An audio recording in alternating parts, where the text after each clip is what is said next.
Here are some common parts that you might want to get for your Sport 3. So what happens is people order a down tube or new wires from me, and they ask what else they might need. And so here are several things. This is different than my pre-flight video. This is just things that you might want to get a spare of, or that you can inspect quickly with your glider set up like this without any tools to see if something else needs replacing. The hang loop, at least the bottom of the hang loop here, if this starts fraying really bad from the carabiner, then it would be time to replace it. Or if it's getting really old and yellow, at least the older ones before they switch to black. At the top and the bottom of the right down tube, there is this VG bearing that the VG rope goes along. And as long as you can stick something in there and see if that bearing is still moving freely, and if so, then you're good. And the same thing with the bottom bearing down here. It's kind of hidden by the rope, but it's right behind where the rope is. Just pull it out and you'll see it.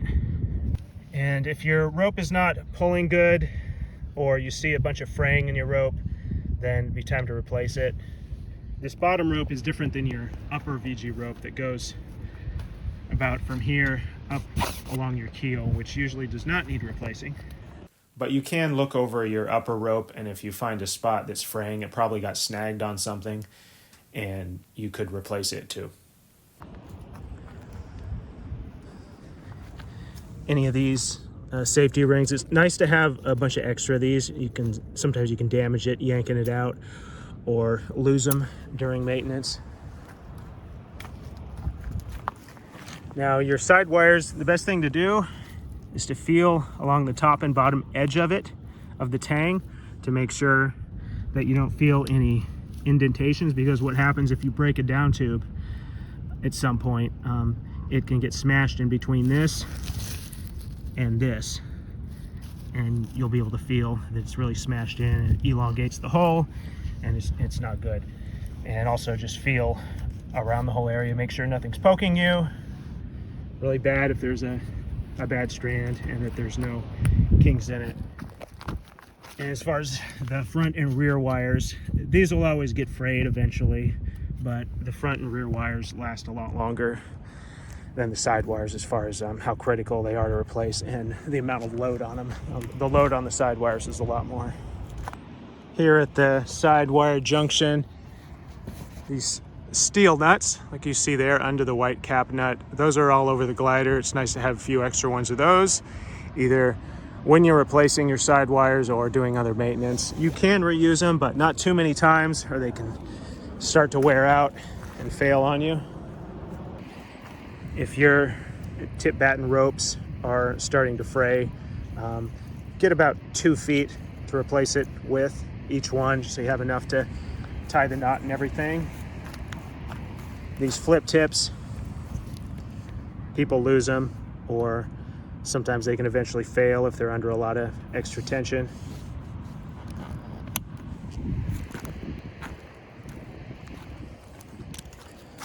This rope here, if that fails, you're going to have a heck of a time trying to fish in there and pull down your sweep wire to tension the glider. Check your hang loop also at this top junction to make sure it's not fraying badly around the grommet. This one is a little bit, but it's mostly okay. I've seen worse than that. Bridle lines, yeah, the color of the glider is changing all of a sudden. I had to reuse this clip from a Sport 2 video. Any of the top wires, really, you don't need to replace unless they look kinked or bad for some reason, or you have a bad feeling about them.